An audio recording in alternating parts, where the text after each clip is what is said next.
Well, hello everybody and welcome to Lunch Break Live. Real talk about obesity, food addiction, recovery, and what's really eating you. I am a very frazzled Carrie Dela Cruz joining you here on this crazy Monday, and it looks like I'm the only one here. Or maybe I'm not actually broadcasting. Isn't that interesting? Huh. That's really weird. Am I all alone? Oh! There we go. My mama joined me. All righty then. I couldn't really tell if I was alone. Can you guys hear me? All righty. Way to start a show on a Monday. A rainy Monday in Southern California. Can you imagine that? They say it never rains in Southern California. Okay, there we go. I got hearts floating by. Well, I'd like to welcome you all into this, like I said, very harried Monday Lunch Break Live. And boy, let me tell you, sometimes the day job gets in the way and threatens to derail our show, but that's okay. I think I managed to bring this bad boy in for a landing just under the wire. So anyway, I'd like to welcome you all, and today is kind of a big subject that I'm how could I say this? I'm like carrying on from the show on Friday that seemed to be very popular, and it was about addiction after a transfer addiction after WLS, weight loss surgery, okay? And that seemed to hit quite a nerve with a lot of people. Over 500 people viewed that video, some part or all of it, and it seemed to really resonate with people in the community. And I think I'm onto something here. And so one of the things that came up was the idea about binging. Can I binge after WLS, weight loss surgery? And it was really interesting because today when I posted that, Eric came back and said, maybe you can, but should you? Which I thought was a very interesting question. And you know, it occurs to me that it got you guys thinking. So let me clarify something. When I say, can I binge after WLS, I am not saying, you know, is it okay to, am I allowed to, do I have permission to binge after WLS? That is not the way I was using it. I was using it, you know, in other words, not may I binge. No, not even if I say mother, may I? No, you may not. So that's not how I'm using that can I. I think actually what I was looking at was, is it even possible to binge? Because the perception out there seems to be that it really shouldn't be possible to binge based on what we know, right? Because we think, well, I just have this little teeny stomach or pouch, or maybe I'm restricted, so there's no possible way I can do that anymore. So that's kind of what I meant by, and that's the interesting duality of the question, I guess. Can I means, is it even possible to? And I think in order to answer that question, I'm going to give you the official definition of the word binge, because I looked it up. I thought, well, let's see what it says. And here's what it says out there in dictionary.com land. It is a noun, in one sense, which is a short period devoted to indulging in an activity to excess, especially drinking, alcohol, or eating. So he went on a binge and was in no shape to drive. Sounds like a bender to me, right? So there's that. Then the synonyms, this is interesting, going on like a drinking bout, debauchery, a jag, a session. Now we're also talking about shopping, a spree, impulse buying, right? At the register, ooh, it just looks, I gotta have it, I gotta have it. An informal splurge, so it wasn't planned, it just kind of happened. A spend fest, an orgy, a 2-day shopping binge. So that's a noun, all right? But then there's also the verb, which is actually to indulge in an activity, especially eating, to express, to excess. So some dieters say they cannot help binging on chocolate. See, so there it is as a verb. To overindulge, overeat, gorge, and the informal use is to pig out, like we binged on all the free food. Got it? So there's a verb and a noun for binging, which is kind of interesting. So it doesn't sound very good, right? But here's my question. It seems like the word these days seems to have lost some of its negativity. So that all sounded bad, but have you guys ever binge watched your favorite TV program?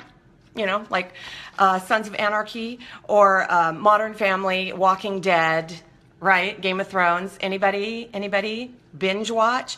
Well, that just sounds like something everybody does, and that doesn't sound negative or bad. You're just what? Catching up. You're catching up on shows that you missed. And so the question I have is, by definition then, if you're catching up on something you missed, does that mean when you binge eat, binge drink, or binge shop that you're catching up on stuff you missed? So you missed that food? You missed spending that money? Something interesting, right? Oh, I guess I never thought of it that way. And so I think that how we define the word when we're talking about binging is very, very important, because it helps us determine whether binging, when we're talking about eating or drinking or shopping, is even a problem or not. See what I mean? So that's why I wanted to go ahead and define that.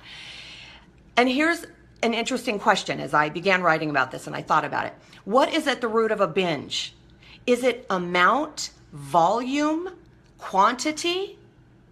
Right? We're talking about amounts, the volume. Is it excessive, too much, a lot? So is it just the amount of time spent doing that thing? Or, so like in other words, if you consume it very quickly, is it still a binge? Is it not a binge? So is it the amount of time you spend doing it? Or is the amount that you're able to consume in a short amount of time? This is where it gets a little bit confusing, all right? And I'm going to back up the truck just a little bit to fill you in on my story so that maybe this will sound like your story. Before I began treating my morbid obesity, I can't even say it, sorry. Before I began treating my morbid obesity, all right, I didn't think I ate very much. And everybody told me, you don't eat very much. I don't know why you're so big. I mean, how can you weigh 320 pounds? You just don't eat that much. And I was absolutely convinced of that fact. I did not eat much. And when I would go to the doctor, I would say, I'm confounded. I don't eat very much, doctor. I don't eat enough to weigh this much. That was my absolute belief. I would have gone to my very early grave believing that, and I was not lying, because that was what was reinforced to me based upon what I saw from other people. When I went to the buffet, I couldn't eat the volume of food that other people ate. I just couldn't. They could go up and get plate after plate after plate, and I couldn't, unless we're talking about dessert. But of course, what? Dessert, light, airy, not much to it, end of the meal, not the real, not the real meal. I could go to town on dessert. I could eat a whole cake. I could eat a whole pie. I could eat a whole box of cookies, right? Given time. But for some reason, that didn't equate to the same thing as like gorging myself on food at the buffet. See? So I had a distorted way of looking at what constituted overeating or eating too much, all right? And then I had surgery, and I was thinking I'd be cured of any problem that I had. I had gastric bypass surgery in 2007. Why? Because I said, oh, great. I already don't eat very much, but the reason I'm choosing gastric bypass is so I won't eat sugar and fats. Those are the things I craved. That will shut me right down. I'll have dumping syndrome, and then I won't be able to eat all that stuff. And since I don't already eat too much, I'm already assured that I'm just going to eat a little. So I will be absolutely cured. I went into surgery absolutely, honestly, believing that. Innocently, naively, whatever. I wasn't lying. It's what I believed. It's what others told me. And it's what I was led to believe as well. So were other people lying when they told me that? Not necessarily. But that's what I took away from this whole, hey, I'm going to have surgery to cure my obesity thing, all right? And I thought the problem would be solved. And it was for a while. Because, during the honeymoon that you've heard people talk about, which is you're bulletproof and wow, you just feel so good. And I wasn't even interested in, hamburgers and pizza and all these things that I used to eat. And I wasn't interested in desserts because I was just feeling so good and losing weight and my body wasn't craving it anymore. And yay, life was good. But then, I kind of started eating some sugar, this and that, and I wasn't gaining any weight. So it was totally fine. I wasn't, being negatively affected, I figured. So I'm fine because I'm bulletproof. But you see, there was this obsession, this mental component that went along with the eating things that weren't really affecting me weight-wise. That was how I was determining my health. I was looking at the scale, and if the scale wasn't budging, or if the scale was only going up a little bit, I was still fine. I was fine. I didn't have a problem. I wasn't taking into consideration the emotional part of how obsessed I was with food, how out of control I felt. That wasn't healthy. But I was just defining my success by the number on the scale. See? So it never occurred to me that I had a problem. Let's see here. Given enough time and practice, I began to be able to consume quite a bit of junk food. It just took me longer, but I was able to consume quite a bit over time. And guess what? I would dump. And you would think that would cure you, but it didn't cure me. I mean, I would sit there curled up in a ball in the corner in fetal position saying, I'm never going to do this again, ever going to do this again. And 5 minutes later, I was ready to do it again. That is the mark of a really serious addict, right? I was just ready to go back and do it again, ready to run into that buzzsaw blade all over again. And I continued on that way for a while, trying to get it under control, trying to rein it in, trying to figure out what the problem really, really was. And I remember talking to the psychologist that ran our support group and asking her, maybe I need therapy because I feel like I'm going crazy. I just feel like something is not right and I don't know what it is and I don't know who to see. And she suggested that I see someone who specialized in eating disorders. And I thought, but I don't have an eating disorder like anorexia or bulimia because I don't throw up. That was my interpretation. That was my understanding of an eating disorder. And I'm like, well, I don't have an eating disorder. But when I stepped back, I realized I did have disordered eating. It certainly wasn't ordered. Healthy eaters, ordered eaters do not eat the way that I did. They do not consume the way with the same mentality or the same behavior, the same obsession and compulsion that I did. So I thought, all right, I'll look into this. And then it hit me. Oh my gosh, I might have a binging problem. How could that be, right? When binge eaters consume 20,000, 30,000 calories a day. I had never consumed that many calories a day before surgery. Or did I? How would I know? I never counted the calories in the junk food that I claimed I wasn't eating very much of. So for starters, I have no idea what I was really consuming before. All I knew was I didn't purge. I didn't throw up afterward. And I always believed that binging always went with purging. You eat too much, you throw up. You eat too much, you throw up. And I said, well, I don't do that. So I don't have a problem. Oh boy. Here is the thing. You don't have to throw up after you binge in order to be a binger. And you don't necessarily have to consume 10,000, 20,000, or 30,000 calories in a sitting in order to be a binger, because binging, as I understand it, is not defined solely on the number of calories or the amount of money, right, that you spend. It's not tied to that. It has to do with the obsession and the compulsion behind the behavior. It has to do with the fact that once you start, you keep going to excess, whatever that excess looks like. So my stomach was this big. Guess what excess looked like on me now? Instead of being able to sit down and eat an entire box of Girl Scout cookies, maybe I could only consume 5 in that little pouch at one time. Do you see? But the obsession, the compulsion with which I was doing it was the thing that was defining the binge. Not the amount, not the number of calories, not the quantity, but the obsession, the emotion behind it, the feeling being out of control.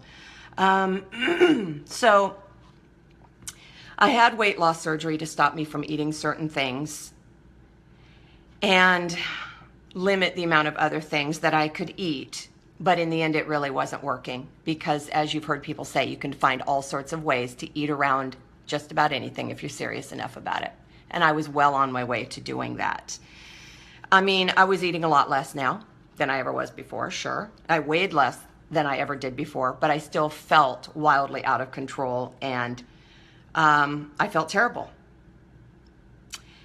So, let's see here. That brings us kind of to where we are today. Let's see here.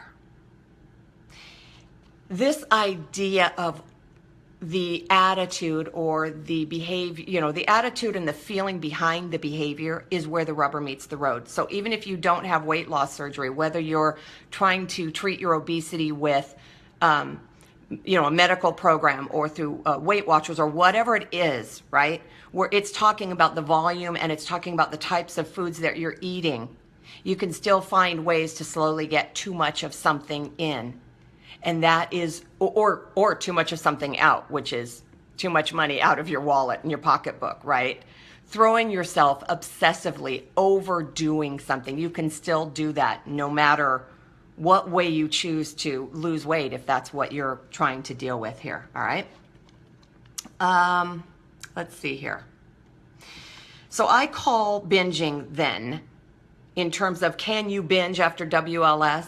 Is it possible to binge after WLS? You betcha, because binging is defined as an attitude, a state of mind, a compulsion, an obsession, a fixation. It's not being able to think of anything else until it's gone, but still wanting more.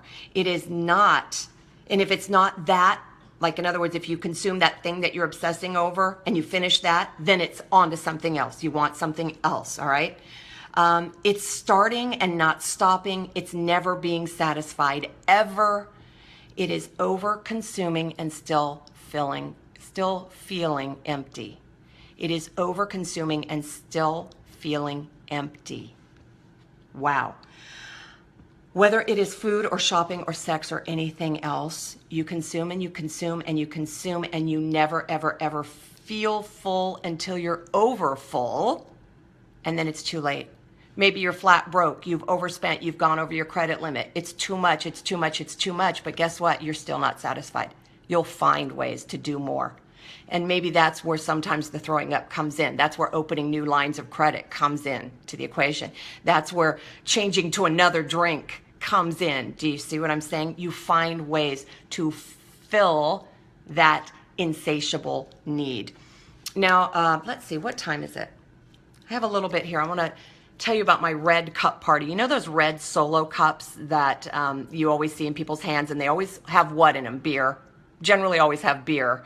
All right, the red cup, the Solo cup parties. That's what I call my binge disorder. I call it a red cup Solo party. And here's how it felt to me, and maybe this feels the same way to you guys, all right? It's like parents are going to go away and they leave their teenagers alone at home for the weekend, and they say, all right, we're going to go away for the weekend. Need you to behave. No throwing any wild parties. You can have a few friends over, but please be responsible and clean up the house when you're done. And the kids say what? Okay, no problem. And as soon as that door closes, they're on the phone calling their friends. And pretty soon that house is packed with people that they may or may not even know, and a bunch of red Solo cups, right? Let's see, fast forward a couple of days, the parents come home, and what do they find? They find a house that is filthy. There are greasy pizza boxes everywhere. There are, you know, half-drunk 2-liter Pepsi bottles, you know, open on the floor, and they're flat, of course. Red Solo cups absolutely everywhere, and there are teenagers passed out face down on the floor. It must have been a big party. So I don't understand what happened. The parents said don't do that. The kids did it. And now the parents come home, and what do they have to do? They have to clean up the mess. They have to what? Discipline the teenagers. What happened? How did this happen? I don't know. It got out of hand. I didn't mean to invite that many people. We were just going to have a few people, right? And you're cleaning up a mess. You've got a big mess on your hands. Well, that's my binge party. So somebody had a party without me. I come home, I have to clean up the mess, right?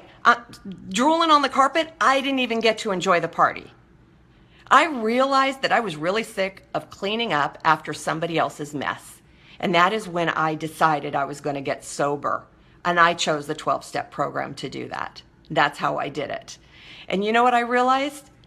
If I don't start, I don't have to worry about stopping. And I know that sounds really flip, but it is absolutely true, because I can't control it once I start, but I can control whether I start or not, and I don't start. So let me see here. So that was my red cup party. Does that Sound familiar to anybody else? Like at some point you don't even enjoy your own binge, right? But you got to clean up the mess afterward. Yeah, really great. All right. Here's what I suggest that you do. If you find that you are struggling with binge eating, okay, which again, not 20, 30, 50,000 calories necessarily, but the obsession, right? The fixation, the compulsion, the not stopping once you start and never being satisfied, okay? If that is you, here's what I would suggest you do. Identify the foods or the behaviors that you overconsume, that you obsess about, that you fixate on. Make a list, a physical list, all right? If you say, when I go on Amazon.com, I can't stop. I go to Zulily every single day. I'm on JustFab, and I have 3 user accounts, so I can have 3 times as many shoes every month. If it's a shopping addiction, all right? If it's a sex addiction and you're online, you're going to porn sites and stuff like that, identify that stuff. If it's foods, whatever that food is, identify the stuff, all right? Make a list, a physical list. Once you have the list, it's up to you to decide whether you're going to honor and respect it or not. This is where the grown-up has to show up, all right? You look at that list and you say, am I going to honor and respect that list, and realize that once I start those things, I do not stop. That's what an adult says. A kid says, I got this, it's going to be fine, it's not that big a problem, I can handle it, I can manage it. That's what kids say. No, I'm fine, right? An adult says, you're not fine. This is a problem, so what are you going to do about it? You're going to honor that list, all right. Will you start what you already know you won't stop? Will you start what you already know you won't stop? If you do, then you might as well just crumple up the paper. All right? If you're not going to honor the paper, crumple it up, throw it away, and keep doing what you're doing. It's only going to get worse, by the way. It doesn't get better ever, ever. Because just like drugs or anything else, you need more to satisfy the obsession and the compulsion. And guess what? This is where regain happens, guys. Because you need more.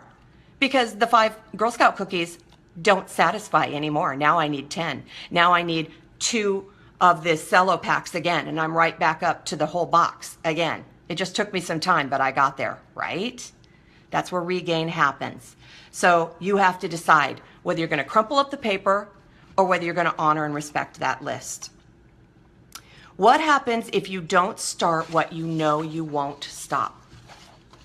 You got to ask yourself that. What will happen to me if I don't start what I know I won't stop? What will happen to me?